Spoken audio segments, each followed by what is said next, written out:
Have you ever stopped and asked yourself, how do you actually know what you know about history? No, I don't mean the whole you learn it in school thing. I mean, who told you? Who decided what was worth remembering? What should be forgotten? And who gets to be the hero in those stories? There's an old saying, cliché as it sounds, but disturbingly true. History is written by the victors. And the scary part is, well, that's not just a clever quote, that's reality. A raw, uncomfortable truth we've heard so many times, we've stopped questioning it. Think about it. After every war, every revolution, every period of chaos, the ones left standing get to tell the story. And funny enough, they always paint themselves as the good guys. Their enemies? Always the monsters. Even if they were the ones who did the most brutal things. And then we go on to study that version of history in school. Read it in textbooks, watch it in documentaries. Slowly, we start to believe it's objective truth. But hold on. Objective since when? Do American school books ever talk about native people as brave defenders of their homeland? Have you ever seen a German textbook that says World War II left a wound on the soul of humanity that still hasn't healed? Or do they just keep learning how to apologize over and over again? The bigger question is, who gets to decide what's worth telling? Look at museums, these so-called temples of human memory. Who gets statues? Who's in the paintings and who just vanishes? It's no accident we all know names like Caesar, Napoleon, and Washington. But barely anyone has heard of Zulu warriors, Maya leaders, or the forgotten women generals of Africa. Why is that? Because history is never neutral. It's a weapon. A powerful one. Powerful enough to make an entire people feel ashamed of their ancestors, or proud of things they never actually did. And that weapon, since ancient times, has always been in the hands of those who understand one thing clearly. Whoever controls the past controls the present, and whoever controls the present shapes the future. From the earliest laws in Babylon to the stone carvings of ancient Egypt, from the Enuma Elish to the Hebrew Bible, every civilization has tried to reshape truth to serve power. You think it was just a coincidence that pharaohs called themselves the living embodiment of truth? Of course not. It was a genius move, blending politics with mythology, so that anyone who questioned the government was also seen as an enemy of the gods. And then came the empires. Rome mastered the art of erasing memory. Slave rebellions, buried in vague footnotes, conquered cultures, dismissed as uncivilized savages. And when the Christian church rose to power, memory control entered a whole new era. It wasn't just retelling the past anymore, it was rewriting it. They burned the Gnostic Gospels, rebranded pagan festivals into Christian holidays, and of course, torched the Library of Alexandria, the largest repository of ancient knowledge. An accident? Or a deliberate reset of humanity's memory? Bit by bit, century by century, history has been edited, twisted, chopped up. And every time that happened, power changed hands. But truth? Truth never came back on its own. This isn't just about ancient times, it's a current, flowing from the distant past to right now, a continuous stream of manipulation, and we're all living in a version of history that someone else picked for us. But who is that someone else? Who touched history and left no fingerprints? That answer isn't simple, but if you're ready to keep going, I'll walk you through the faded trails they left behind. From Babylon to the Vatican, from popes to spies, from Gutenberg's printing press to YouTube's algorithm. Because history isn't dead, It's just being told by those who know how to take control. But maybe the scariest thing isn't what gets told wrong. It's what never gets told at all. Because history, when you really think about it, isn't just the story of those who won. It's also a long, growing list of names we've forgotten. And sadly, that list just keeps getting longer. Ever notice where most of what we know about the past comes from? 3 places: textbooks, museums, and monuments. These so-called guardians of memory aren't just places to store history. They're places that choose history. Who writes the textbooks? Who decides what gets taught in 6th grade, 9th grade, 12th grade? Who sits on those editorial boards? And who gets shut out for being too controversial? And museums. Look at how they're arranged. Marble statues, war dioramas, national flags. All laid out with a silent message. These are the things worth remembering. But, says who, have you ever seen a major Western museum show colonial crimes in a truly honest way? Do any exhibits show how Belgian soldiers cut off the hands of Congolese people? Is there a hall that tells of the millions who starved under British rule in India? And back to the textbooks. What do American students learn about the Vietnam War? That it was a fight against communism? Or do they hear about napalm, scorched villages, and generations of Vietnamese children who never got to know peace? But it's not just America. Students in other countries aren't necessarily getting the full story either. In Japan, official history books once described the invasion of China as a regional stabilization effort. And in China, textbooks almost completely avoid mentioning the failures of the Cultural Revolution. What do all of these have in common? They don't flat out lie, but they carefully pick which truths to tell. And that selective storytelling is the most subtle form of manipulation. You don't have to burn a library to erase someone, just never mention them, and they disappear. Ever heard of Hypatia? The last great philosopher of Alexandria? She was skinned alive and murdered by a mob while the church turned a blind eye. She once stood as a symbol of knowledge, science, and independent thinking, but her name was wiped from the official record for nearly 1,000 years. It wasn't until the 20th century that the world even started to remember her. Or what about the African women warriors who led resistance movements against French and Portuguese colonizers? Have you ever seen their names in a history book? Even in Vietnam's own history. Have you heard of Le Van Tam, the hero martyr said to have burned himself alive in an act of resistance? Later on, researchers couldn't find any concrete evidence he ever existed. But the question isn't whether he was real. The question is, why would anyone need to invent a figure like that? Because history isn't just about the past. It's how we design collective memory. It's the spiritual map of a nation. And when that map is drawn wrong, entire generations grow up lost. So don't ever think of history as something already written. It's not over. It's being rewritten every single day in textbooks, in museum tours, in school lessons, in the statues we build, and the ones we tear down, and most importantly, it's being rewritten by those who get to choose what's remembered. And in this world, the power to choose what gets remembered is an invisible kind of power, but perhaps the most absolute kind there is. But there's something even deeper than choosing what gets told. It's about who gets to tell it. Think about it. Before writing existed, how was history passed down? Through stories, through memory, through word of mouth. And that means only the ones who survived got to keep telling the story. Those who didn't lost their voice entirely. Ever thought about that? A culture could have thousands of years of history, but all it takes is one invasion, one plague, or a few decades of forced assimilation.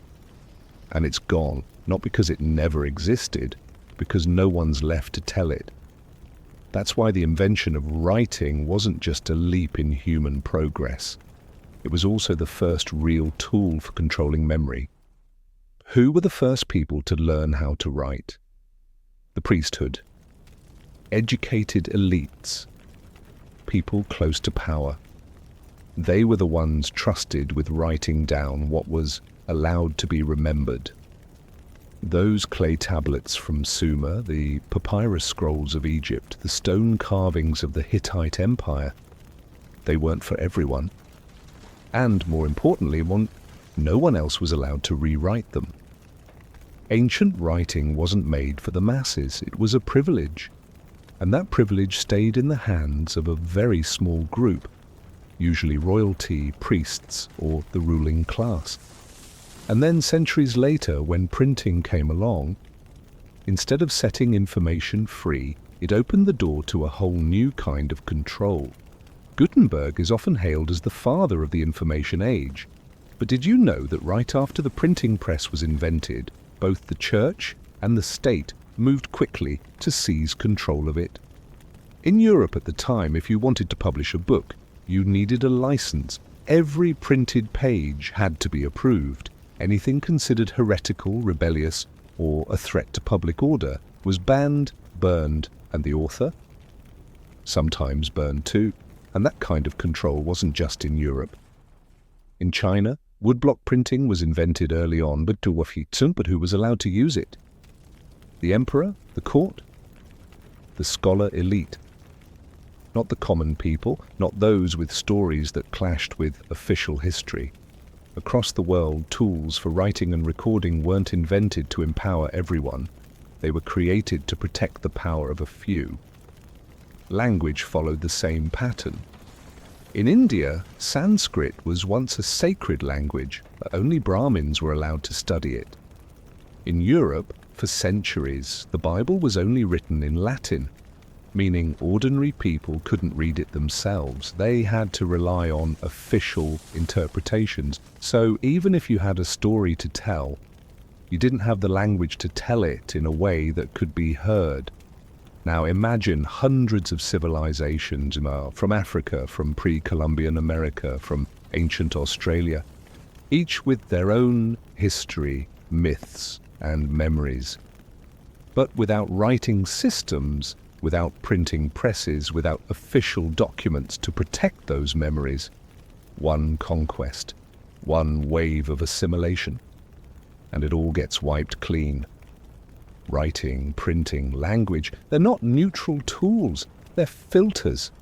And the real power doesn't lie in who tells the story. It lies in who controls the filter.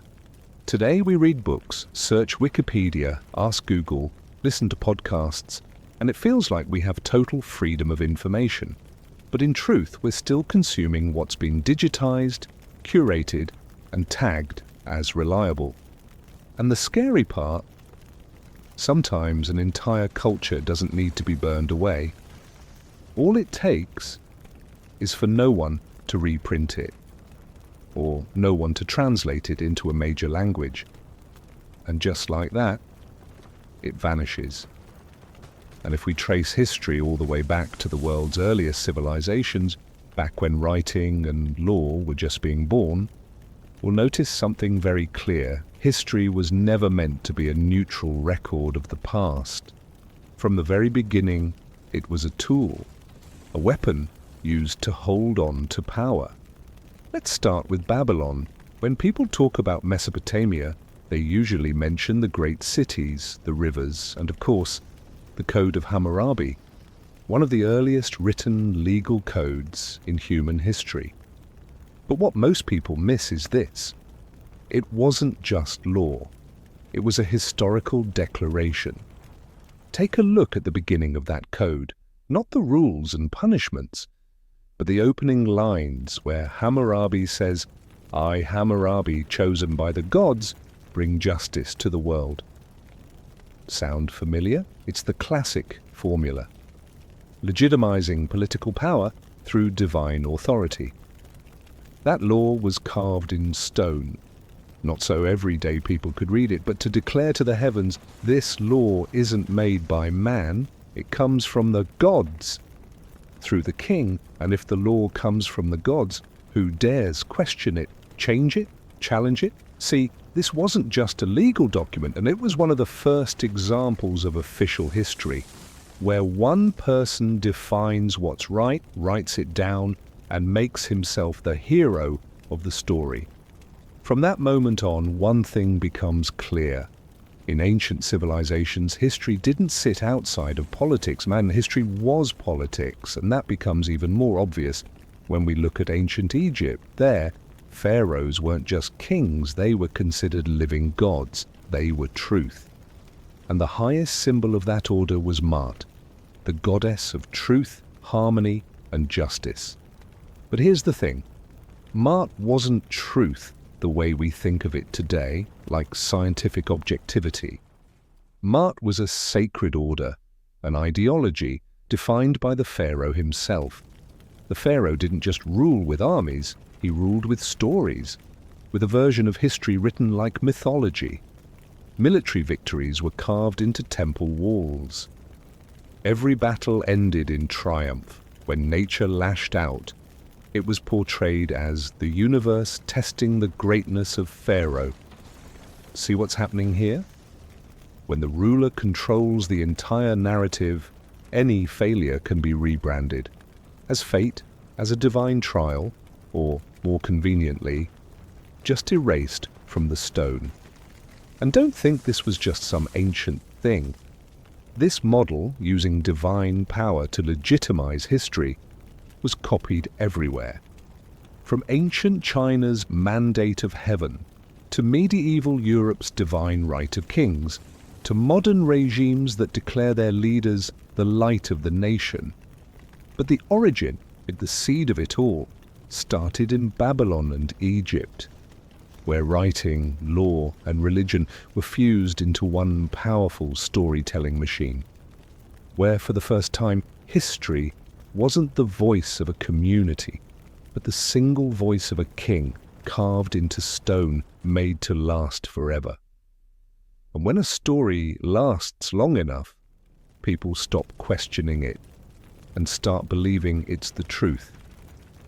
But there's something even more subtle than law or divine titles. It's when power doesn't just use history to justify itself.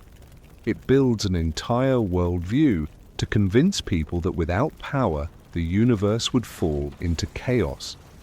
That's exactly what the Babylonians did with the Enuma Elish, their ancient creation myth carved onto 7 clay tablets. At first glance, it sounds like just another mythological tale, but if you look closer, it's actually the unspoken constitution of the world's first centralized state. The story begins in chaos, freshwater and saltwater swirling, ancient gods fighting, conflict erupting. A new generation of gods rises up against the old, violence spreads, and then one god steps forward, Marduk. What's fascinating is, Marduk wasn't the oldest god, not the strongest, not the original creator, but he made an offer. If I win this war, I will restore order, but in return, I become the supreme god forever. And so Marduk kills Tiamat, the goddess of chaos. He splits her body in 2 to form the heavens and the earth. And then, using the blood of a rebel god, he creates humankind to serve the gods. Sounds like a wild myth, maybe. But now, try swapping out a few keywords. Marduk becomes the new king. Tiamat is the old regime, the symbol of disorder. Victory is political reform. The new order is a centralized ruling system. And humans? We're the tools created to serve that system. Enuma Elish isn't just a myth. It's a victory speech. A declaration by a ruling dynasty told in cosmic language. And the fact that it was read aloud every year at the Babylonian New Year festival, in front of the people, in front of the officials, that makes it one of the earliest known forms of state propaganda. Every year, citizens heard the same story. Every year they were reminded the current order isn't just logical, it's sacred, Every year they were warned, without Marduk the world will fall back into chaos, like Tiamat, dark, terrifying, uncontrollable. See what's happening here? History, in this case, isn't about the past. It's a tool to secure the present and shape the future. And from this moment on, a powerful idea was born. History has a purpose. It's no longer just the shared memory of a community. It's no longer oral tradition. It's a carefully constructed story with a message, an ending, and one clear goal: to legitimize whoever is in power right now. Since Enuma Elish, countless epic traditions followed the same blueprint. In India, the Mahabharata tells of a massive war between two royal lineages, but the central theme is always about preserving Dharma, the sacred order. In China, Sima Qian's historical records weren't just chronicles, they were lessons written to guide and warn future emperors. In Europe, the Hebrew Bible reworked earlier folk stories into a national history, one that provided divine justification for an emerging people, even when much of it clashed with archaeological findings. All of this stems from one quiet but powerful idea. The story we tell about the past determines who gets to rule in the present. And that's why, from very early on, those in power weren't just concerned with who holds the sword. Even more important was who holds the pen. And if Enuma Elish was the first myth used to legitimize power, then the Hebrew Bible is perhaps the most iconic example of rewriting history. Not just to record a past, but to create a people. This is the point where history stopped being who we are and became who we were chosen to be. It didn't just recount events, it built a purpose, a reason to exist, to migrate, to fight, to claim a land, and to believe it was a divine right granted by God. You've probably heard the familiar story. The patriarch Abraham is promised a land flowing with milk and honey. Then the Jewish people are enslaved in Egypt. Moses leads them out. They wander the desert for 40 years and eventually reach the promised land, Canaan. It sounds epic. But here's the problem. Modern archaeologists, including Israeli scholar Israel Finkelstein, have found no clear evidence for the Exodus. No signs of a mass migration, no archaeological proof of the kind of conquest over Canaan described in the Bible. And the so-called ancient Israelites? They appear to have been part of the local population, not migrants from the Sinai desert. What does that mean? It means the Hebrew Bible is not a neutral, factual record of events. It's a national declaration, a powerful narrative crafted by a group of people building their identity. They wrote a glorious origin story, a chosen people, oppressed and then delivered by divine mission. And that's not unusual. Almost every nation at some point rewrites its history to define itself. But the Bible goes further. It erases what doesn't fit. The old Canaanite myths, erased. The local gods, labeled false idols. Neighboring tribes, portrayed as wicked, sinful, and worthy of destruction. In the book of Joshua, entire cities like Jericho and Ai are annihilated, not as acts of war, but as divine purification, not conquest, but the fulfillment of God's sacred promise. See what's happening here? History is no longer "this is what we did." It becomes "we were allowed to do it because God chose us." And once you speak in God's name, any act can be justified, from wiping out civilizations to rewriting the entire map of memory. It's no coincidence the Hebrew Bible became the foundation for the three major Abrahamic faiths: Judaism, Christianity, and Islam. And it's no coincidence that some of the bloodiest conflicts in human history have come from the question of who holds the truth in the Holy Book. Of course, this isn't to deny the spiritual, moral, or cultural value of religion, but what must be recognized is this. The history within the Bible is not neutral history. It is purposeful history, a blueprint for national identity, for divine mission, and for authority over contested lands. That model of rewriting memory to build power would later be copied by empires around the world, and taken even further with new technologies. History would be compiled, edited, censored, then published as official. But the root of it all lies right here, in sacred pages where rewriting memory was also the act of constructing power. If the Hebrew Bible marked the beginning of purpose-driven history, then ancient Rome was the moment when the official history machine reached peak performance. And it all began with something that sounds perfectly reasonable: state historians. The Roman Empire understood one thing very well: to rule a vast territory filled with hundreds of ethnicities, languages and religions, you needed a common language for the past, a story everyone could accept, repeat, and be taught. So they created a role, historiographus, the official recorder of history for the state. Their job wasn't to seek the truth, it was to curate the empire's memory. They wrote about the emperor's victories. They painted every rebellion as treason, as meaningless chaos to be crushed. And defeats, they simply never happened, at least not on record. Think about Spartacus, the slave leader who shook the Roman system to its core. How is he remembered in official Roman history? Barely a mention, just a few short lines laced with contempt, and then nothing.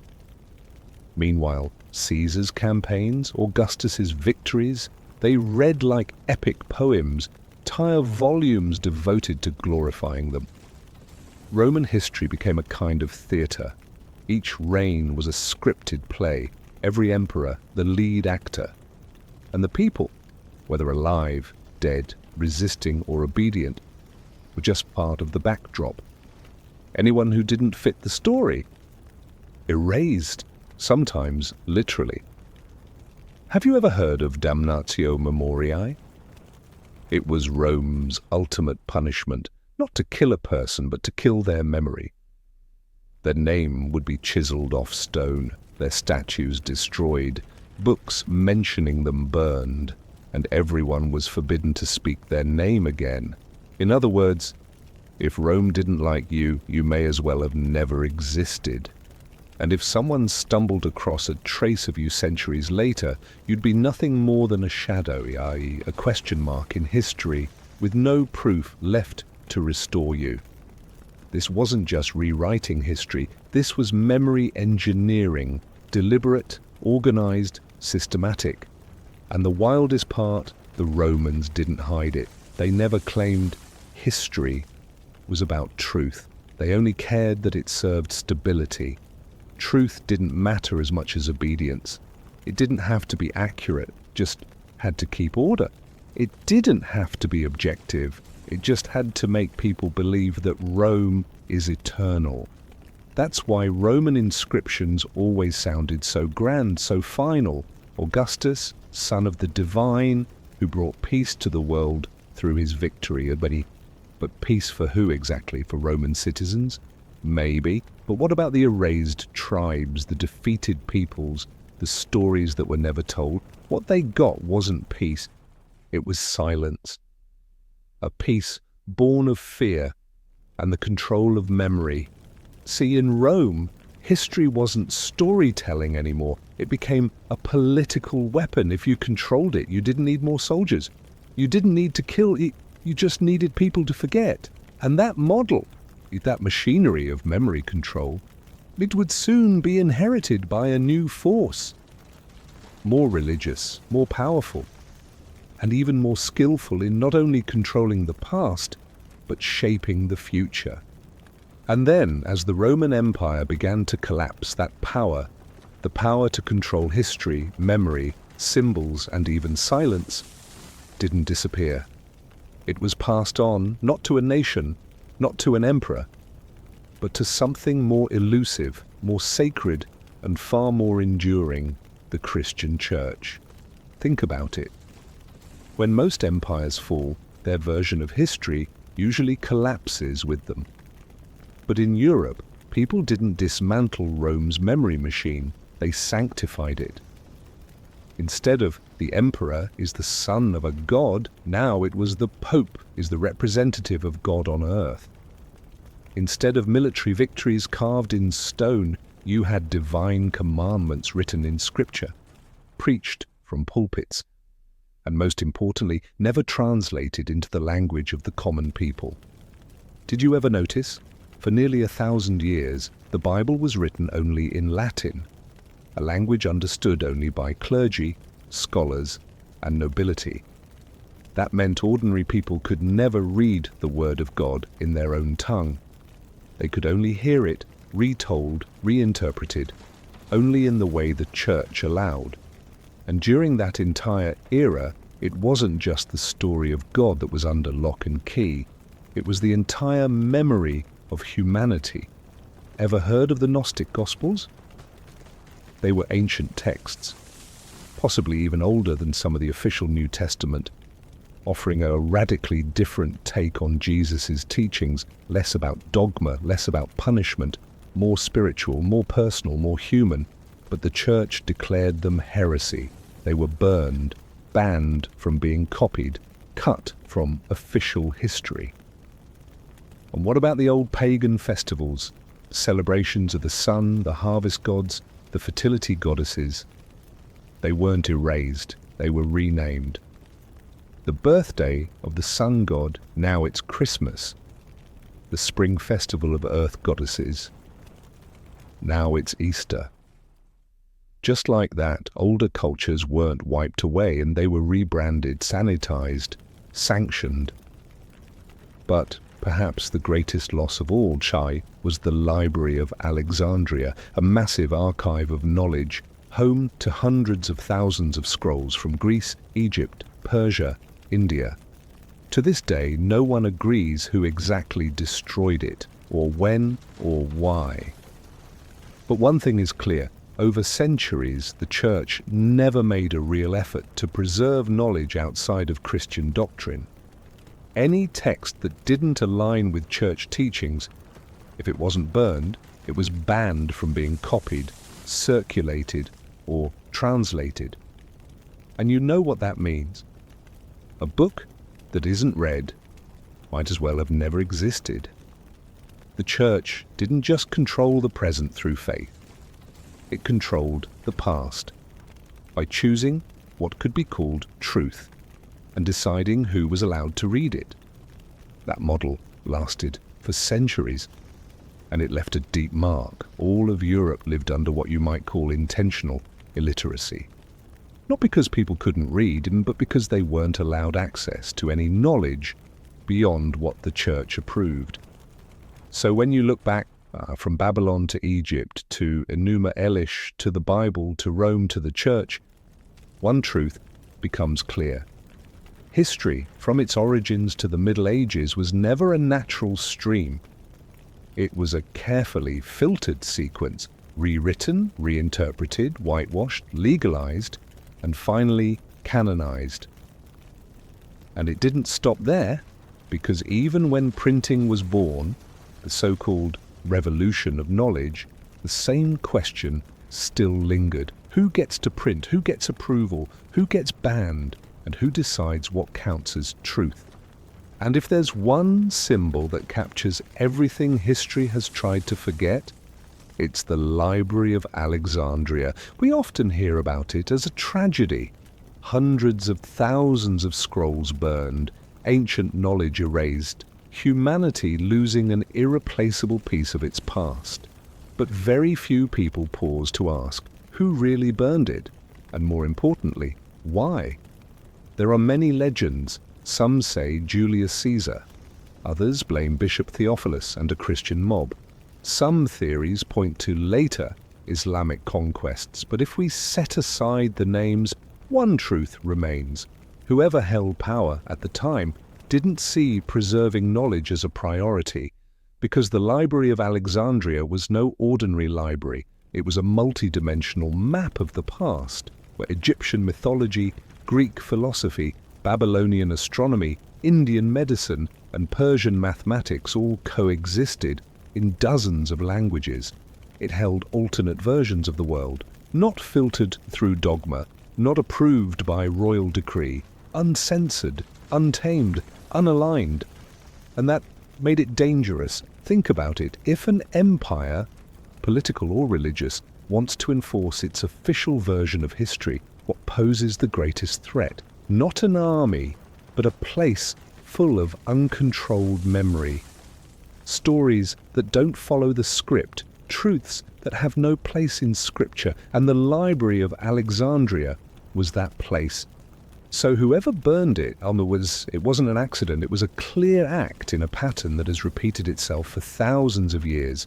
If you can't control knowledge, it's safer to destroy it. And the consequences, they're impossible to measure. Some say over 90% of all ancient writings have been lost forever. We don't know exactly what the ancient Egyptians understood about the human body. We don't know how Babylonian astronomers mapped the stars. We no longer have the original texts of countless pre-Socratic philosophers. And even more haunting, we don't even know what we once knew. That's the truly terrifying part. Not the fire itself, but the way memory vanishes in silence. And when memory disappears, history gets rewritten. And when history gets rewritten, someone decides what's worth remembering and what will be erased forever. You see it now, don't you? From ancient kings to Roman emperors to the medieval church, and now to modern information systems. History has always been reshaped by invisible hands.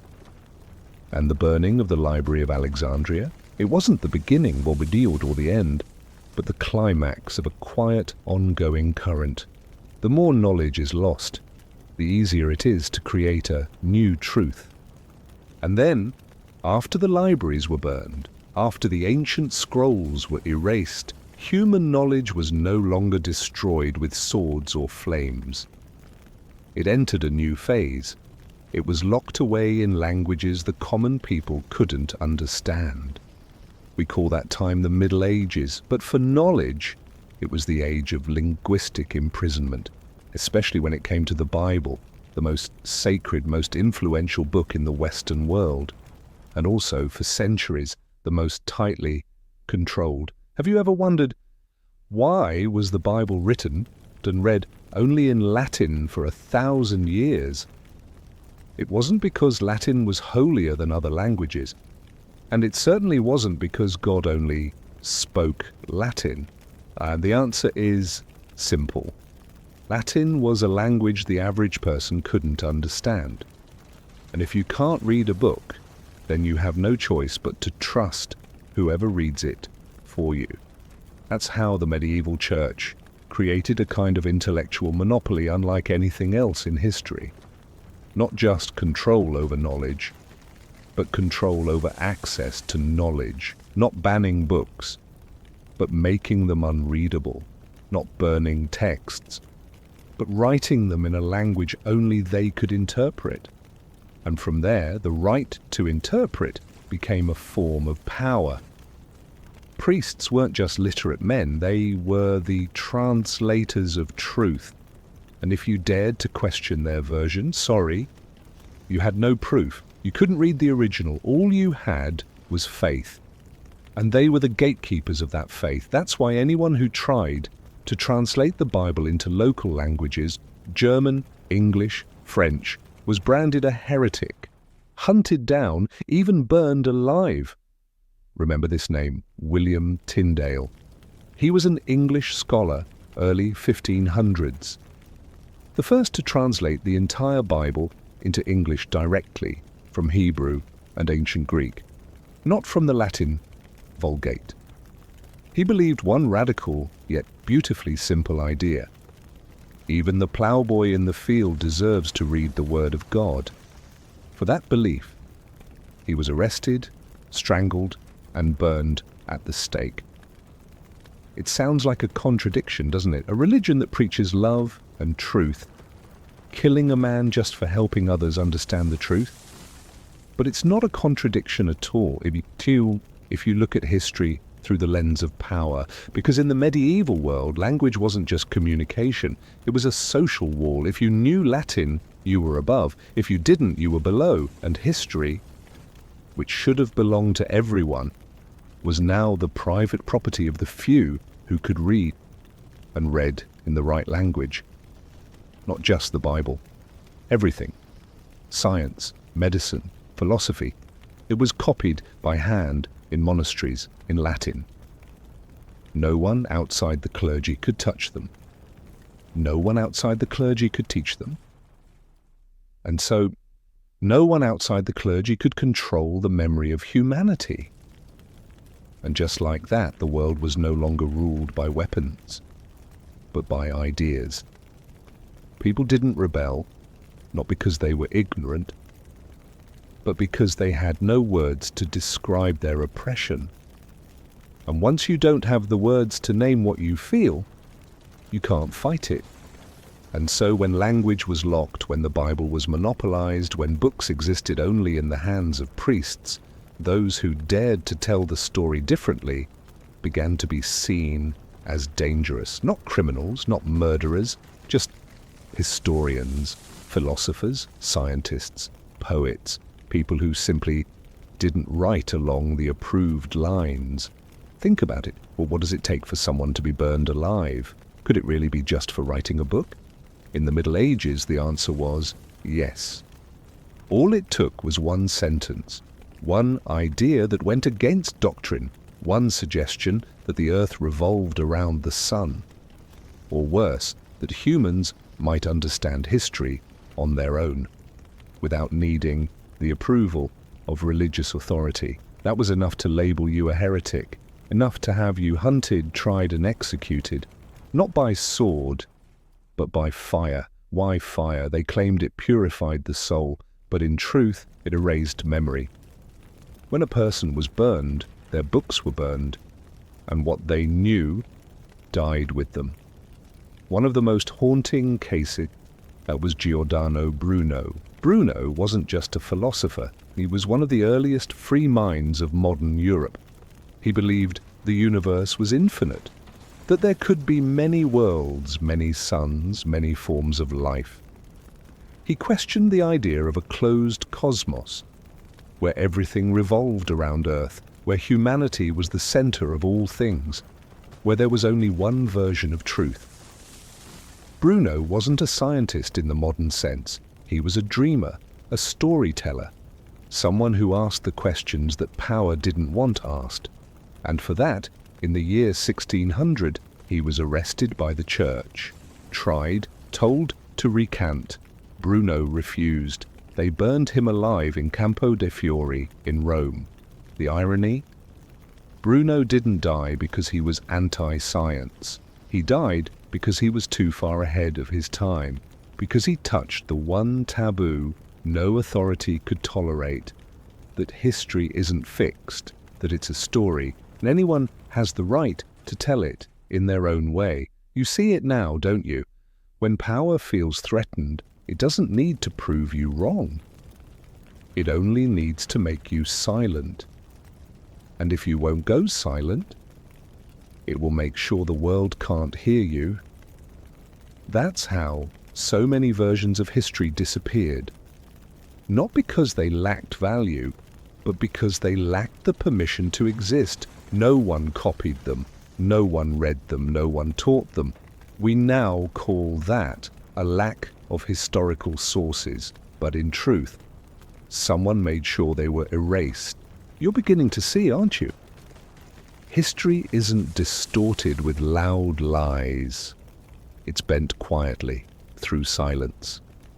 By burning a single person, by making the rest afraid, by creating the feeling that there's only one proper way to remember the past. And if you remember it differently, something must be wrong with you. That's not just control over words, that's control over minds. And it didn't end with Bruno. Other truth-tellers, the Cathars, the Templars, the Rosicrucians, were erased too. not because they lacked ideals, but because their ideals didn't fit the official history being constructed.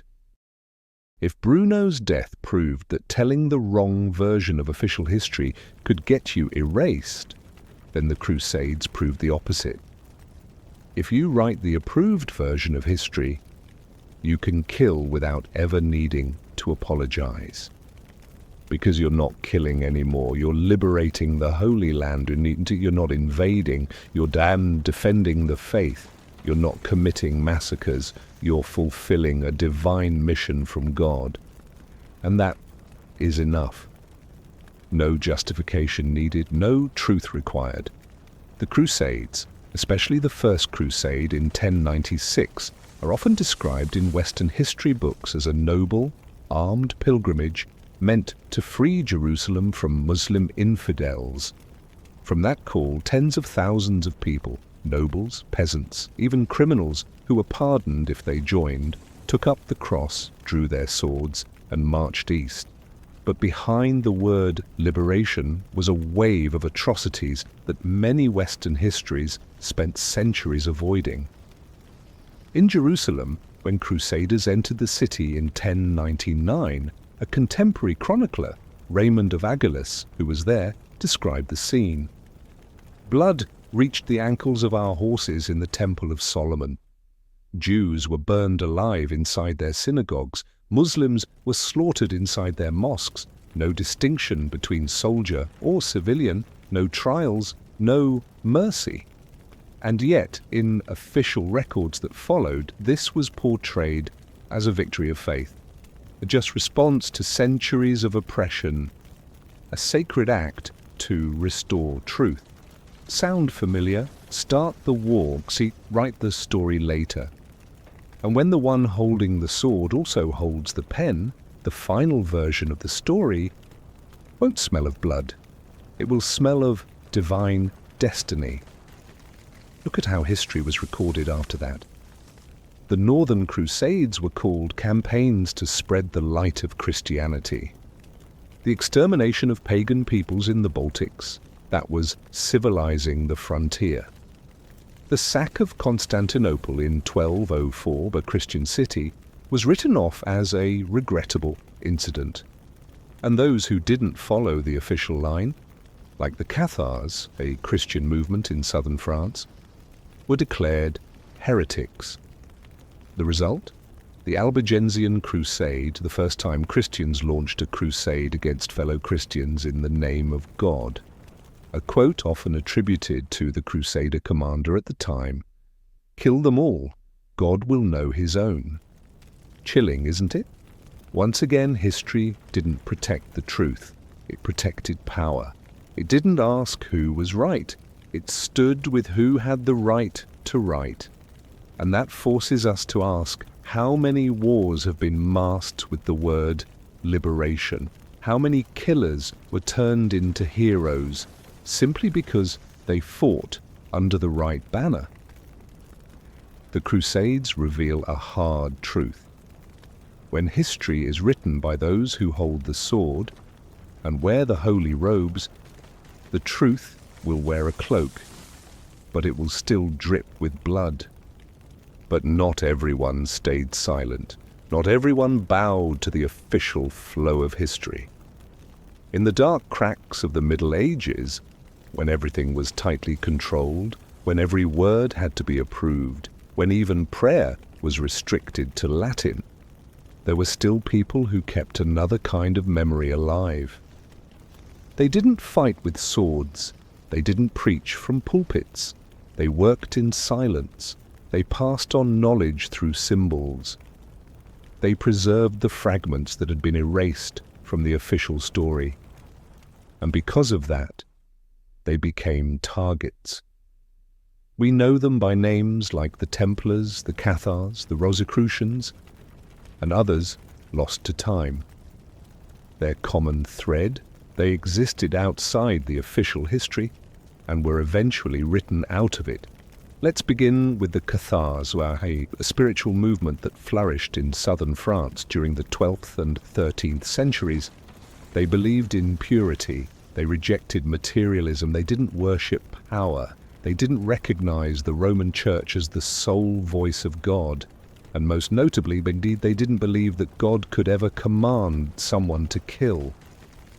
To them, evil could not come from heaven. Sounds harmless, right? But Pope Innocent III called them a threat and launched the Albigensian Crusade to wipe them out. The city of Béziers was burned to the ground. Tens of thousands were killed, Cathar or not. No distinction, no trial, no mercy. And from that moment, the Cathars vanished from history. Not because they were wrong, but because they told the wrong story, the one that wasn't allowed. Then came the Knights Templar, one of the most powerful and mysterious forces of the medieval world. They fought in the Crusades, they were endorsed by the Pope, they owned land across Europe, and more importantly, they built their own system of knowledge. They weren't just warriors, they ran banking networks, used encryption, had secret symbols, and guarded documents no one else had ever seen. But over time they became too wealthy, too independent, too hard to control. And in a world where there can be only one official narrative, anyone with a voice of their own must be silenced. In 1307, under pressure from King Philip IV of France, and with the consent of Pope Clement V, the entire Templar order was arrested in a single night. They were tortured, forced to confess to heresy, burned at the stake, their assets seized, their records destroyed, their memory stamped forbidden. And in the official history they were labeled as lost souls or fallen knights. But the truth? They were guardians of a parallel stream of knowledge, erased before they could finish telling their part of the story. And finally, the Rosicrucians, the Brotherhood of the Rosy Cross, a mysterious group that emerged in early 17th century Europe, issuing manifestos that called for intellectual awakening and the fusion of science, spirituality, and philosophy. They didn't form a church, they didn't seek power, they simply declared that human history wasn't just the rise and fall of empires, but a deep inner journey, a search for truth beyond dogma. Immediately they were attacked from both sides. The church called them heretics. Rulers feared they were spreading free thought. And the result? Their name was pushed into the shadows. They were mystified, as if they'd never really existed, turned into myth.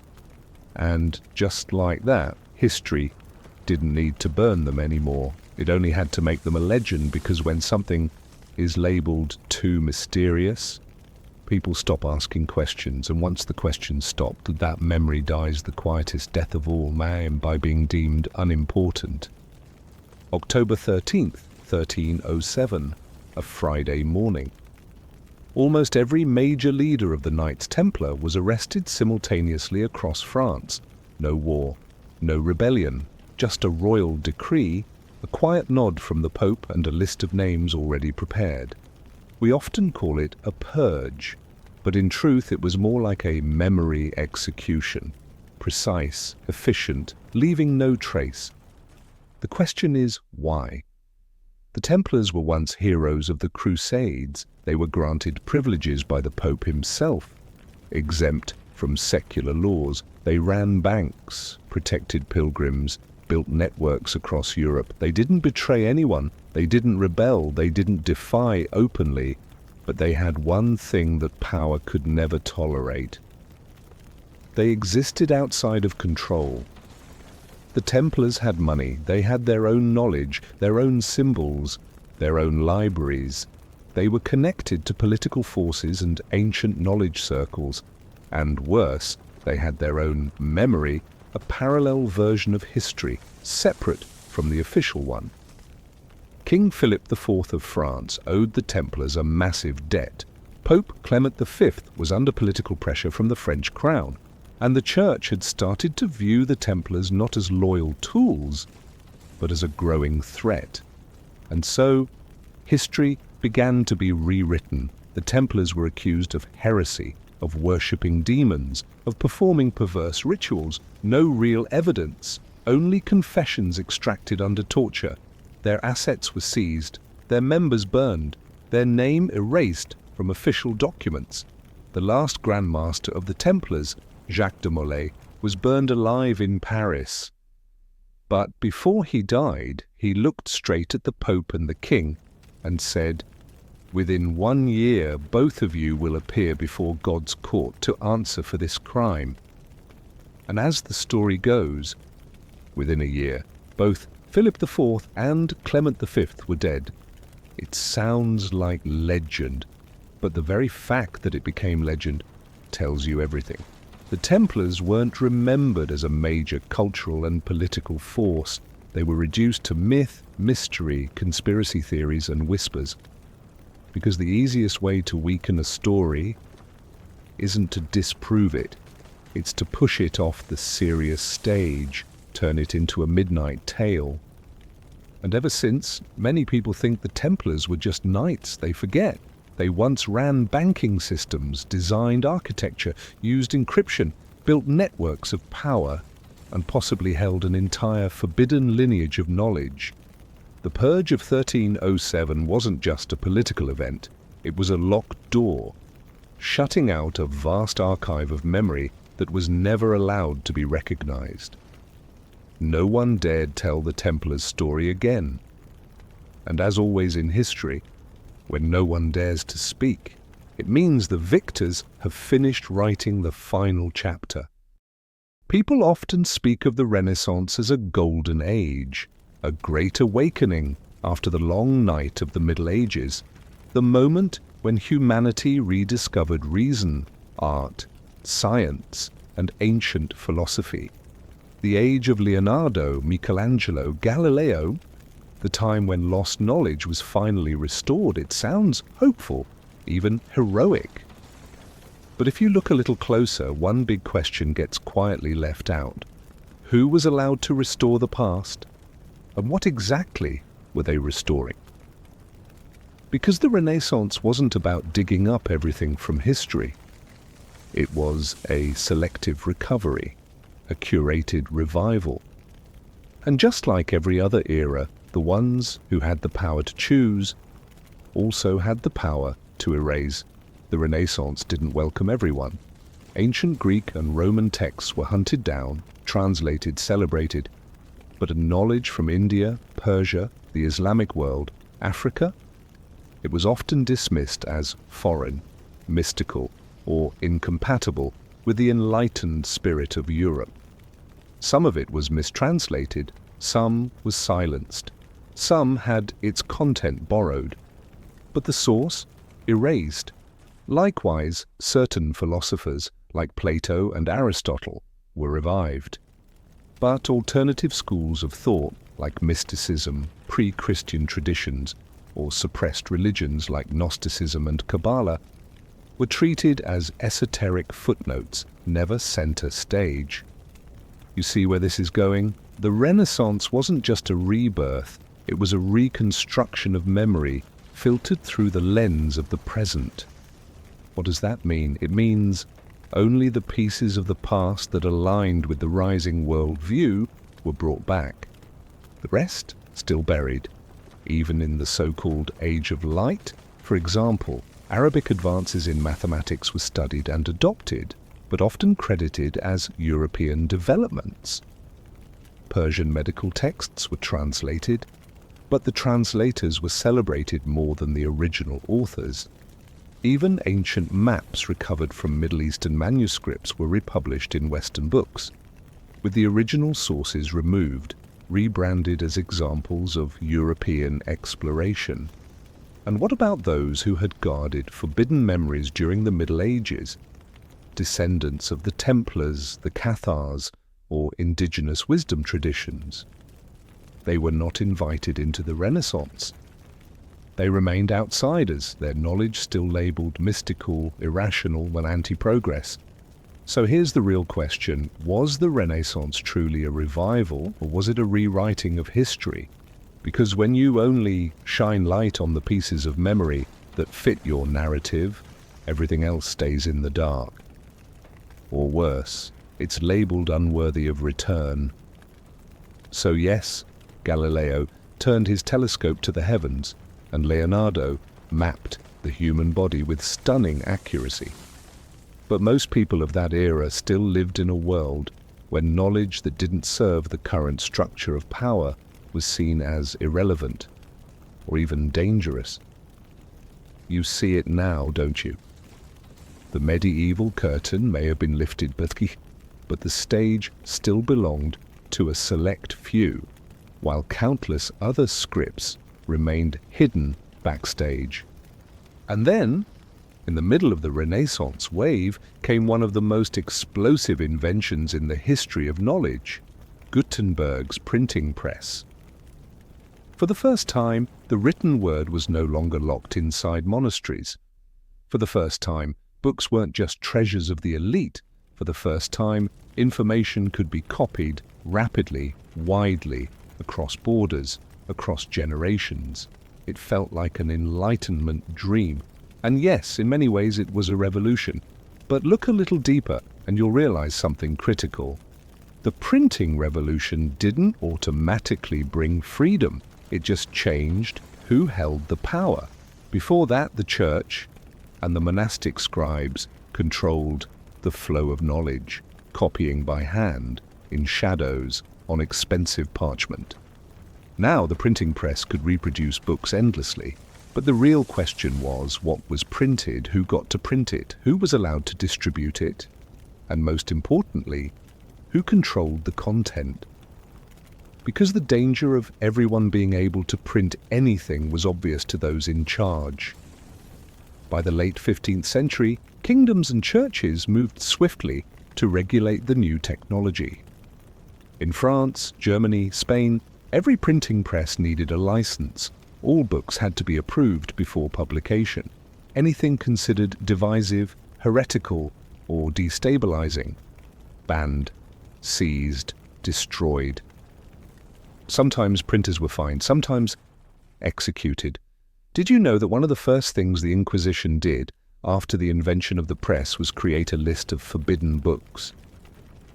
It was called the Index Librorum Prohibitorum, the Index of Prohibited Books, and it was no short list. It grew over centuries with thousands of titles banned, from Greek philosophy to non-Latin Bible translations to scientific, medical, and political texts. Even Bible editions in native languages like Luther's German version or Tyndale's English one were banned or burned in mass. What does that tell you? It tells you that knowledge wasn't really liberated. It was simply replicated faster under the watch of those holding the censorship keys. Now imagine, when a book was banned during the manuscript era, only one copy might be burned. But in the age of print, hundreds or thousands of copies could be burned at once, and with them, any chance for a different viewpoint to survive. In fact, there were times when print shops were so tightly controlled they became propaganda machines. Governments ordered the content, churches vetted the manuscripts. If it disturbed the official order, it wasn't printed. If it reinforced the dominant faith, it was printed by the thousands and handed out for free. You see it now, don't you? Technology doesn't free people by itself. Whoever controls the technology decides who it serves. The printing press wasn't the problem, but in the hands of the powerful, it became a tool to reinforce authority, not to dismantle it. And so instead of the dream that everyone would access truth, we got something else. Truth was still trimmed, packaged, and chosen. Only now, at high speed. When Europe entered the age of exploration, when ships sliced across oceans, crossed the Atlantic, reached Asia, Africa, and the Americas, they didn't just bring weapons, gunpowder, and gold. They brought something else, their own story. And they used that story to overwrite the lands they encountered, lands that had never been written by them, until now.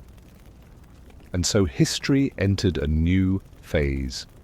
colonial history, where the past of a people was replaced by the myth of discovery told by the conqueror. The Americas were no longer the home of millions of indigenous people, with their own civilizations, languages, religions. They became the New World, as if no one had ever lived there before. The great temples of the Inca, Maya, and Aztec were no longer centers of knowledge. They were labeled savage sites, in need of salvation by gun and God.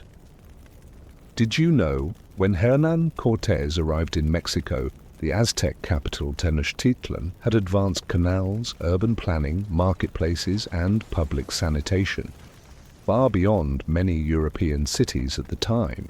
But after conquest, the entire city was destroyed, and native history was rewritten into the myth of Spanish civilization saving the primitive natives. Same story in Africa. Empires like Mali, Songhai, and Great Zimbabwe had libraries, trade systems, legal codes. But when colonizers came, they called Africa the Dark Continent, backward, illiterate, in need of Western light. You see it now. History wasn't erased, it was rewritten from a single point of view. And it didn't stop at words. European museums filled with stolen artifacts, sacred masks, ancestral statues, mummies, even human skulls. But when displayed, they weren't labeled loot from colonies. They were labeled evidence of early human evolution, meaning the people they conquered were portrayed as a primitive step in human development. Even languages, names, beliefs, and folklore were dismissed as superstition, inferior culture, anti-progress. And then came education. Indian children were taught British history, Algerian children, French history, Filipino children, American history. Not their history, but the history of those who arrived, who stole, and then taught them the noble reasons for doing so. And when you grow up inside that system, you begin to believe, my people needed to be civilized. I'm lucky we were colonized. My ancestors were savages. That's when history stops being a tool for remembering and becomes a tool for making you forget. Forget who you are. Forget that your civilization once stood equal. Forget there were entire systems of knowledge outside the Western model, outside formal science, outside God. And the most devastating part is when you start to feel ashamed of your ancestors' memory. If the colonial era was when history got rewritten by the strong over the weak, then the world wars marked a time when history was rewritten by the winners over the losers. But this time it wasn't done with swords or missionaries. It was done with cameras, newspapers, textbooks, international conferences, and global propaganda campaigns. World War I and II, the most massive, most destructive wars in modern history, killed tens of millions, redrew borders, and reshuffled the global balance of power. And once the smoke cleared, history was rewritten, not with truth, but with approved truth. Let's start with a simple reality. After World War II, the story was laid out very clearly. There were villains and there were heroes. Fascism was the enemy of humanity. The Allies were the ones who saved the world. That story isn't entirely wrong, but it's far from complete. A large portion of Nazi documentation was selectively destroyed after the war, and many Nazi generals, scientists, and engineers, they were secretly recruited by both the United States and the Soviet Union in operations like Paperclip. Their pasts were erased, their names were cleaned, and their contributions reframed. One worked on rockets for NASA, another developed weapons for the USSR. The official histories rarely mention their ties to concentration camps, because once you serve the winner, your past can be rewritten. Likewise, the atrocities committed by the Allies, like dropping atomic bombs on Hiroshima and Nagasaki, or the firebombing of German cities, that killed hundreds of thousands of civilians were labeled necessary and unavoidable, or the only way to end the war. But ask yourself this: if the Axis powers had used atomic bombs first, would the historical narrative be so forgiving? You see the pattern now. When the victors write history, they don't need to justify everything. They just need to make it sound reasonable. And if something can't be justified, they just don't talk about it. The official history of the world wars, the one we learn in textbooks, is a heavily edited script. It emphasizes the crimes of the defeated, it downplays the sins of the victors, and most of all, it erases the voices that were never allowed to speak. Japanese survivors of the atomic bomb, no dedicated chapter. German civilians killed in Allied air raids, barely a footnote. Writers, philosophers, historians from the losing side, branded dangerous, excluded from the narrative. Even today, if someone questions the way the war is remembered, they're quickly labeled a revisionist, or worse, accused of sympathizing with the wrong side. What does that tell you? It tells you that war history is no longer about memory, it's about framing, a constructed story, edited, scripted and repeated until everyone knows the lines by heart. And in that story, the losers don't get to tell theirs because they don't have the printing presses, they don't own the media, they don't get to host the global conferences, they don't write the textbooks. All they have left is memory. And memory doesn't get cited in official records. After World War II, the world didn't enter peace, at least not the kind people had hoped for. It stepped into a long, quiet war. A war where the bombs were only the surface. The real battleground was memory. The Cold War wasn't just a clash between the US and the Soviet Union. It was a war over who got to define the world, who was free and who was oppressive, who stood for justice and who for evil, who represented the future and who was blocking progress. And each side had its own version of history. In the US, children were taught that communism was the greatest threat to humanity. In the Soviet Union, children were taught that capitalism was a system of exploitation and global suffering. History textbooks, films, propaganda posters, school lessons, all carefully crafted to support a single worldview, and more importantly, to convince people that we're the good guys. Did you know? During this era, both the US and the Soviet Union had special agencies, not just to spy or sabotage, but to write and erase history. In the US, there was the CIA and groups like the Congress for Cultural Freedom, which secretly funded artists, writers, journalists and scholars in Europe to promote a version of free culture that countered Soviet influence. They funded publications, guided research, even shaped public conversations, often without ever revealing who was pulling the strings. So many intellectuals in post-war Europe who wrote critiques of communism believed they were being independent, but in truth, they were often backed, indirectly, by American intelligence. In the Soviet Union, same strategy. They had state-run academies, censorship bureaus, and official publishing houses. The history of the Russian Revolution, Lenin, Stalin, and Soviet satellite states was edited and re-edited to match the politics of the moment. If someone who was once celebrated fell out of favor, their name was scrubbed from the books, their face cut from group photos. Entire generations grew up never knowing those people even existed, people who once shaped the very nation they now lived in. And when both sides do this, the world enters a strange reality. There is no longer one objective truth, only competing versions of truth, each side telling the story their way. So a young American and a young Russian could look at the same event, like the Vietnam War, and come away with completely opposite understandings. Not because they're lying, but because they were only ever told half the story. And here's the real danger. When there are too many conflicting truths, people stop believing in any truth at all. The Cold War, then, wasn't just a race for nuclear weapons. It was a war that tore up global memory. Every country was forced to pick a side. And with that choice, they also picked the version of history they would teach, remember, and pass on. Voices that didn't belong to either superpower, silenced. Histories of colonized nations, indigenous peoples, stateless communities, erased from the global memory map.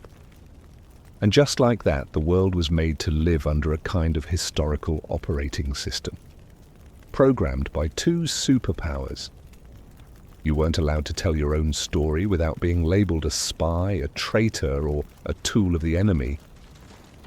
When nuclear bombs became too dangerous to actually use, and direct war between the US and the Soviet Union was no longer a real option, both superpowers realized something critical. Whoever wins in culture and ideas wins the world's mind. And so the CIA entered the game, not with spies sneaking behind enemy lines, but with writers, poets, filmmakers, professors, magazine editors. Sounds crazy, but that's exactly what happened. In one of the most sophisticated operations of the Cold War, it was called the Congress for Cultural Freedom, or CCF. On the surface, it looked like a noble project, an independent organization supporting post-war intellectual life in Europe, helping writers, promoting free expression, organizing academic conferences, but behind the scenes, it was fully funded, planned, and directed by the CIA. They weren't writing your articles, but they were deciding which articles got published, who got to speak at conferences, which books made it to print, and which authors were labeled as defenders of freedom. You could still write whatever you wanted, but if you wrote what they wanted to promote, you got support.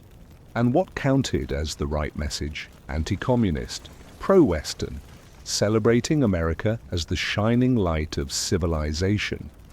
What did that lead to? An entire ecosystem of cultural content, from Encounter magazine in the UK, to Proofs in France, to Tempo Present in Italy, all filled with sharp, intellectual writing that had already passed through several layers of quiet approval.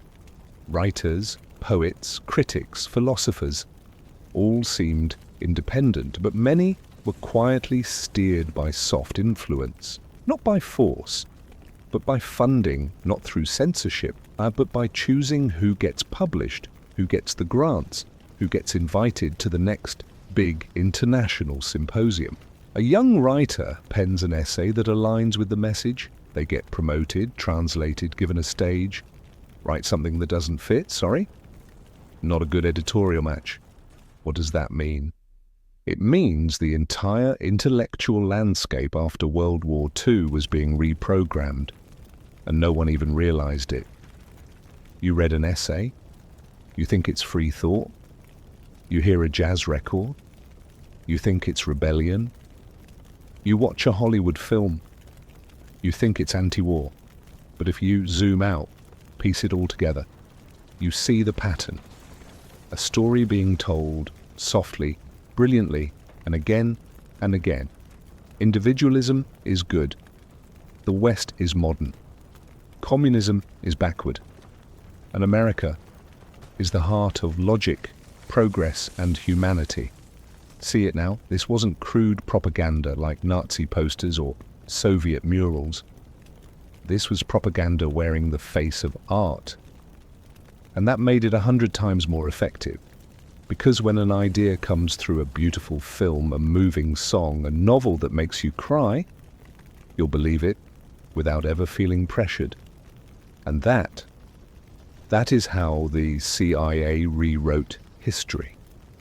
Not through textbooks, but through emotion. They didn't need to erase the past. They just needed you to fall in love with a version of the present they'd already designed. Have you ever wondered why some questions never make it into university curriculums? Why certain PhD dissertations are never approved? Why parts of history, even with clear evidence, are still labelled as unfounded, methodologically weak, or simply not academically sound? The answer doesn't lie in the quality of the research. It lies in who gets to distribute the truth. The modern academic world, with all its research institutes, peer-reviewed journals, and scholarly committees, is supposed to be the place where the most reliable knowledge is created. But here's what few people ask. Who funds it all? And what kind of truth are they paying for? Let's start with a basic reality. Research costs money. Professors need grants. Universities need funding. Academic journals need publishers, editorial boards, and impact scores. So naturally, whoever holds the money holds the direction of knowledge. Did you know that during the post-World War II years, many research projects on politics, history, and society at major American universities were quietly funded by civilian organizations that were later revealed to be fronts for the CIA? No need to force anyone to write anything. They didn't ban topics. They just funded the ones they liked. And soon, everyone in the system just understood which research gets published, which doesn't, which topics will get you a job, which ones will get you labeled controversial. Say you're writing about the influence of communism in Africa, and you highlight its positive role in decolonization. Good luck getting published. Say you're analyzing the Vietnam War, and you frame America's role not as support, but as invasion. Expect to be told you're biased, but write about the positive effects of Western free markets in post-colonial nations. Suddenly, you're invited to speak. Your paper gets cited. Your next grant comes through. Starting to see the pattern? Academia stopped being a place to find truth. It became a place to filter which truths were acceptable. And over time, the history taught in classrooms ceased to be the messy, complex memory of humanity and turned into a clean narrative sponsored by whoever paid the bills. And what about the scholars who didn't play along? Many became independent, self-published, but without peer-reviewed journals, without an ISBN, without recognition from the mainstream academic community, they were dismissed as unverified, unprofessional, lacking academic rigor, which really means the only way to be heard is to speak in a voice the system approves. Every other voice, you don't need to silence it. You just don't let it appear. And so students across the world still read thick textbooks filled with citations, beautifully formatted, deeply academic, but they never realize what they're reading is a version of history that got funded. Have you ever held a history textbook from any country and assumed it was simply the truth, simplified for students? It's not. It's not just knowledge, it's a system of curated memory. Textbooks don't appear out of nowhere. They're the product of committees, political decisions, behind closed doors meetings about what's appropriate, what reflects national spirit, and what preserves cultural identity, and above all, what avoids controversy. And you know what that means, right? When people avoid controversy, they're often just removing the complex or inconvenient parts of memory. Take a simple example, the Vietnam War. In the US, students are taught it was an effort to contain communism in Southeast Asia. In Vietnam, it's taught as a heroic resistance against American imperialism. In South Korea, it's framed as part of the global struggle against communism. And in France, it's glossed over because the colonial occupation of Indochina isn't exactly something they want to spotlight. Same war, different story. Each one tailored to protect national honor. And when a student grows up with that version, they carry a fixed mold of history in their mind. Later in life, If someone tells a different version, they don't see it as just another perspective. They see it as betrayal. Now, apply that same logic to other chapters of history. In Japan, textbooks often downplay or omit the rape of Nanking, the sexual slavery system, and the human experiments carried out during World War II. In China, these are central themes in the curriculum. In South Korea, students learn about the long, painful struggle for dignity under Japanese occupation. In the US, those stories are often skimmed, while the focus shifts to the heroic liberation of Asia by American forces. Or consider the Bengal famine of 1943, where 3 million people in India died under British colonial rule. In Indian textbooks, it's shown as a direct result of British policies. In British textbooks, that event is almost invisible. You see? History isn't about the event. It's about who gets to tell it and who edits it. And the most important part? Children don't get to choose. They're not shown multiple versions. They're given just one. That version is approved by a ministry, taught by a teacher, tested in exams and embedded in their minds as truth. But in reality, it's just state-sponsored memory. And once a memory is programmed from childhood, it becomes the deepest form of belief. No one needs to censor it anymore. The students themselves will defend it, as if it were sacred truth. We often repeat the saying, history is written by the victors. And it's true, but only for a while, because eventually the defeated learn how to tell their stories too. At first, they had no printing presses, no publishers, no academic backing, no textbooks. All they had were oral memories, smuggled notes, unpublished diaries, or fragments of testimony buried deep in forgotten archives. But then, things began to shift. Nations once colonized, after winning independence, started reclaiming not just their land, but their right to narrate their past. No longer would they only study the philosophy of Voltaire or the greatness of Anglo-Saxon civilization, but instead stories of their own, stories that had once been scrubbed from the textbooks.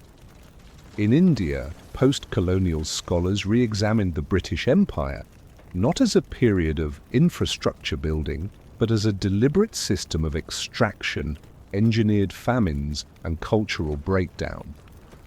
In Africa, voices like Ngugi wa Thiong'o chose to write literature, theory, and history in their native languages, refusing to use English or French as a way to reclaim the right to define themselves.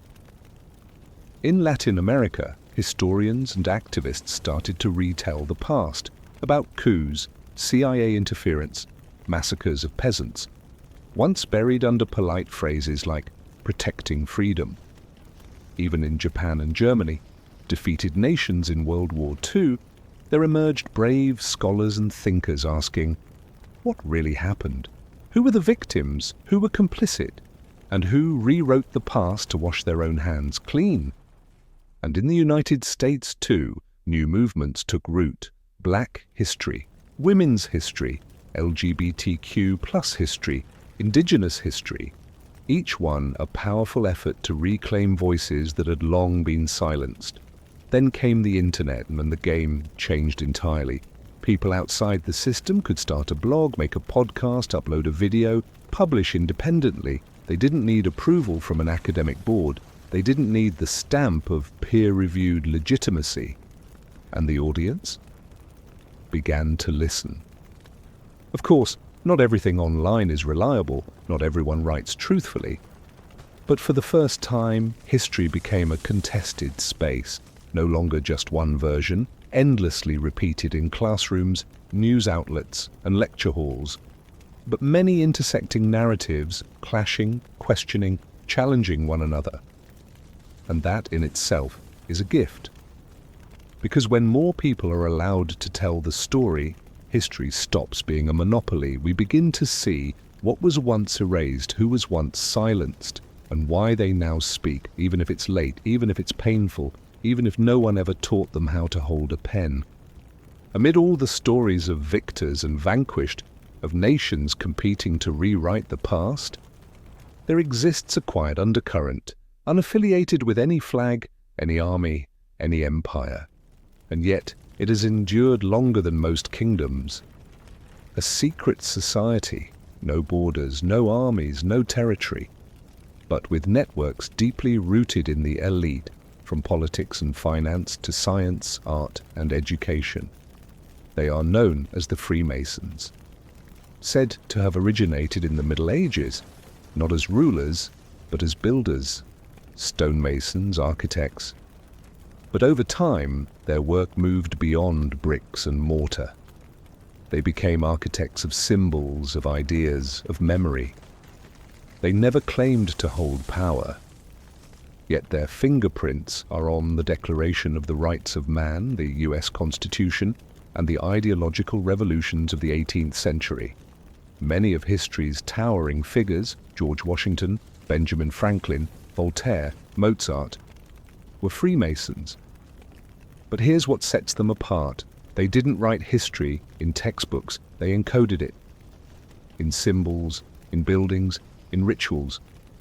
In their redefinition of words like light, knowledge, enlightenment, truth, freedom. Have you ever seen the all-seeing eye on the pyramid on the US dollar bill?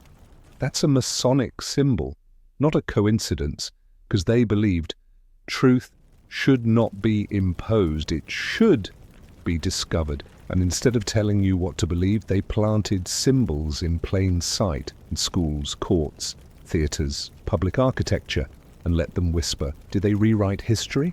Not in the usual way. They didn't erase books, they didn't censor records. They built an underground layer of history, a parallel stream of knowledge, not public, not mainstream, but influential among those who would later write history for the masses.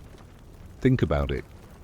If you were a statesman, a scholar, a lawmaker, and you were raised in the environment of Freemasonry, a place that taught critical thought, ancient symbols, Western mysticism, and personal responsibility to truth, how would you write history? Probably not like the rest. Some say Freemasons were behind revolutions, wars, global orders. But maybe the truth is simpler and deeper. They weren't chasing political power. They were redefining the idea of power itself. Power not through coercion, but through shaping how people think. And for centuries, they've done that by maintaining a timeless library of symbols. A place where history isn't erased, but never fully told. Where truth isn't on paper, but in how you decode the symbol. Freemasonry never tells you what to believe, but they create the space for you to doubt everything you've been told. And perhaps that's why through history, those who left dogmatic institutions often found refuge in Freemasonry, not to destroy history, but to unlock the hidden layers of it, the ones long buried by powers that only wanted one version to remain. There are things no one dares to say out loud, not because of fear, but because, if spoken, no one would believe them. But if you carve those things into stone, place them in public view, give them the appearance of mere decor, they'll stand for centuries. No one will censor them. No one will object. And eventually, someone will begin to wonder, why is there an Egyptian obelisk over 150 meters tall in the heart of Washington, D.C., called the Washington Monument? Why does the top of the pyramid on the US dollar feature an all-seeing eye, and beneath it the Latin phrase Novus Ordo Seclorum, New Order of the Ages? Why do Gothic cathedrals across Europe follow the golden ratio, lay stones with ancient numerical precision, and repeat the same symbols? The sun, the moon, the six-pointed star. If you begin to pay attention, you'll realize history isn't only written in words, it's hidden in geometry. And the strange thing is, when these symbols are never explained publicly. You won't find them in textbooks. There are no tour plaques pointing them out. They just stand there as if saying, if you understand, you understand. If not, take a selfie and move on. And that is no accident, because symbols are the language of the second layer of knowledge. The layer not meant for the masses, not meant to be popularized. A layer where history isn't just a timeline, but a system of codes. Take the obelisk, a stone column reaching upward to the sky, first seen in ancient Egypt. It symbolized the link between heaven and earth, between spirit and cosmos. But why do we find obelisks in Washington, the Vatican, Paris, right in the heart of political power? And why, during major ceremonies, do people gather precisely in front of these symbols? Or the eye in the triangle, called the Eye of Providence. It appears in architecture, currency, paintings, even films. It's often explained away as the Eye of God. But why is it so deeply tied to Freemasonry, to Gnostic texts, to the lighting systems of medieval churches? Then there's sacred mathematics, the golden ratio, 1.618, the Fibonacci sequence, the number 33 in Freemasonry, the 13 stars and arrows on the dollar bill, the number 7 across Judeo-Christian traditions. These aren't accidents, they're intentional codes repeated through architecture, urban design, scripture, and even state rituals. Do you see it now?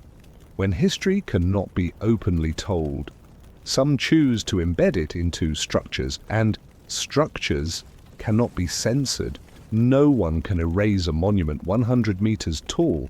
No one dares demolish an ancient wall just because there's a strange symbol carved into it. And so symbols survive through every regime, every ideology, every rewrite of the textbook. They don't need to be believed, they just need to exist. And someday, someone will begin to look again, ask questions, and realize the history we're taught may not be a total lie, but it has left out everything that's been right in front of us all along. In the past, history was written in books, carved into stone, told by human voices. But now, we're entering a strange new era. History is being told by algorithm. You open YouTube, TikTok, Google, you type a phrase, Vietnam War, French Revolution. Who built the pyramids? What appears is not a line of truth. It's a stream of selections, curated not by historians, but by machines. Not what's most accurate, but what's most popular. What gets the most engagement? What makes you stop scrolling? And that is the age of post-truth history. Whether it's true or not matters less than whether it feels compelling, whether it fits your demographic, whether it aligns with things you already liked. The algorithm learns you, then begins showing you you. The more you watch a certain viewpoint, the more you're shown similar content. And before long, you're living inside your own version of history, complete with sources, footage, expert voices. It's completely disconnected from anything that contradicts it. You begin to think, this is the truth. But in reality, the truth has been shattered into fragments, then reassembled to fit your personal feed.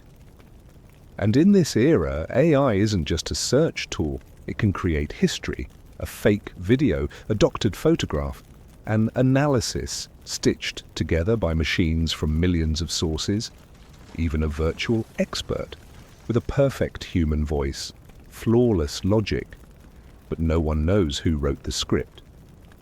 And if you lack the depth to verify, compare, and challenge, you may believe what you're seeing is history. That's when human memory begins to be reconstructed by machines. No author signs it, no one takes responsibility. Only a vast system, constantly learning your habits and retelling the past in the smoothest, most palatable way possible.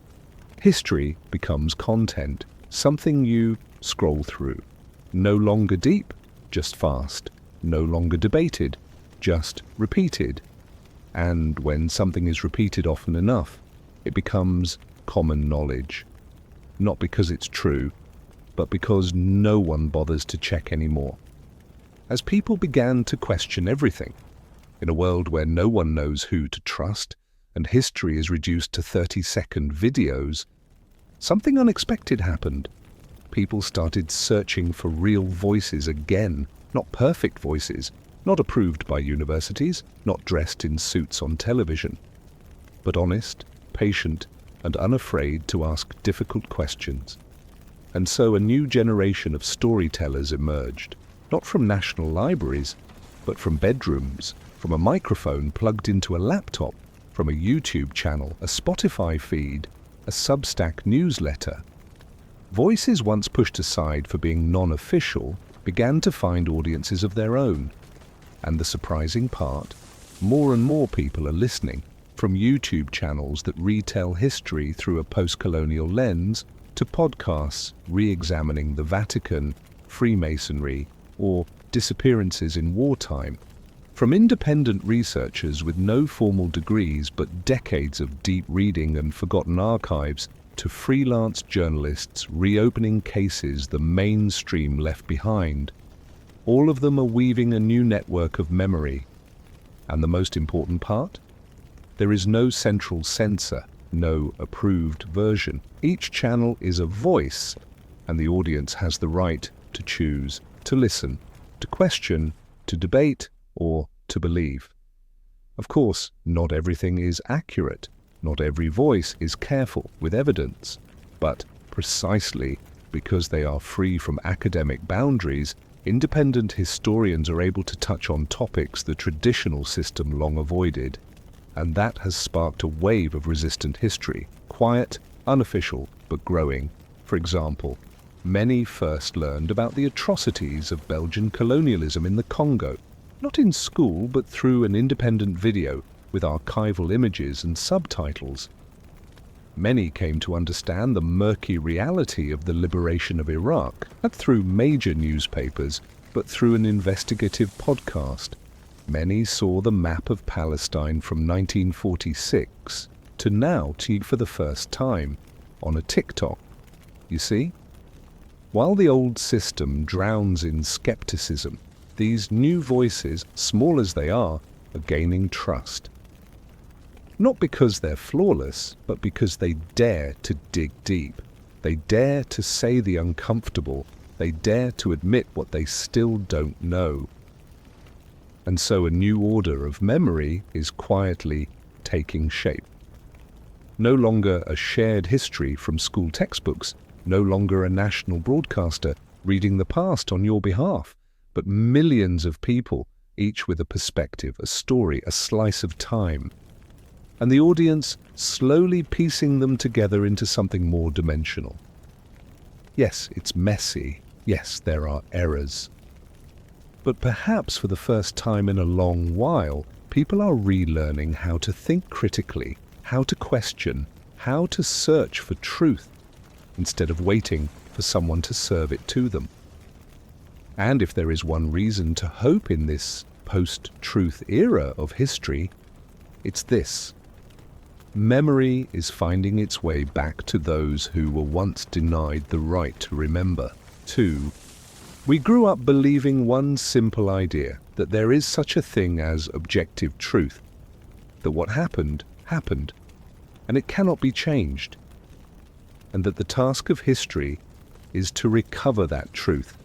But the deeper you dig, the wider you look, and the more fractured memories you begin to reassemble, you may come to a hard realization.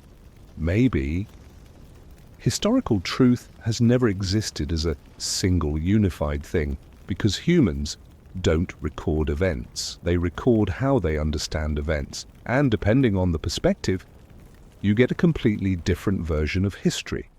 A person shot dead might be remembered as a rebel in a government report, a martyr in the archive of a resistance movement, an unfortunate accident in a military memo, a case under investigation in a newspaper file. All of these may be true, or none, depending on who is telling the story. That's where a controversial but profound school of thought emerges, postmodernism in historiography. They do not deny that things happened. They don't claim there is no truth. What they say is every truth is a telling, and every telling is shaped by power, language, emotion, and collective memory, not by some camera floating above it all. They call history a discourse, a constructed narrative arranged by the storyteller, which means there is no pure original, only versions that are accepted and versions that are silenced. You may feel that this is dangerous. If there's no objective truth, doesn't that mean anyone can lie, that everyone's right and chaos follows?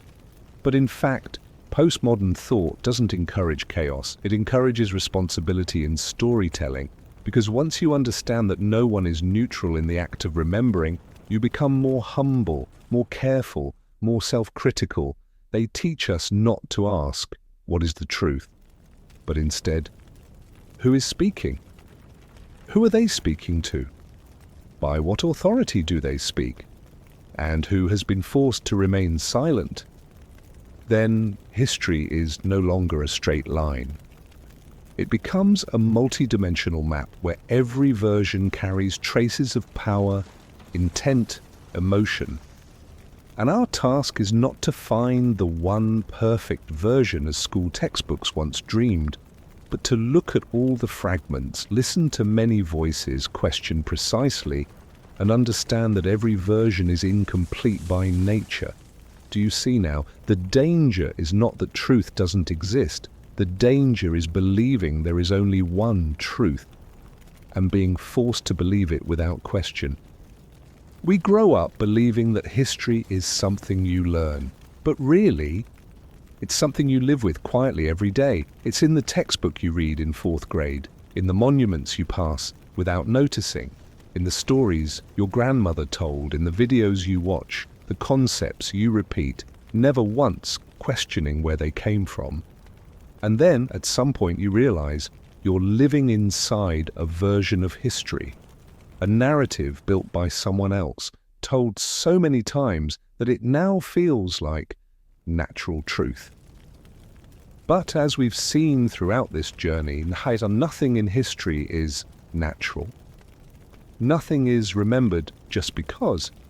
Everything is a decision. Who gets mentioned, who is forgotten, who appears in textbooks, who survives only in whispers. And here is the hardest truth. If you don't tell your story, someone else will. And they will tell it in a way that serves them. They'll call your ancestors savages. They'll call your memory folklore. They'll call your past something that needed to be civilized. And you'll grow up, living inside a story that isn't yours, believing you were lucky to have been taught it.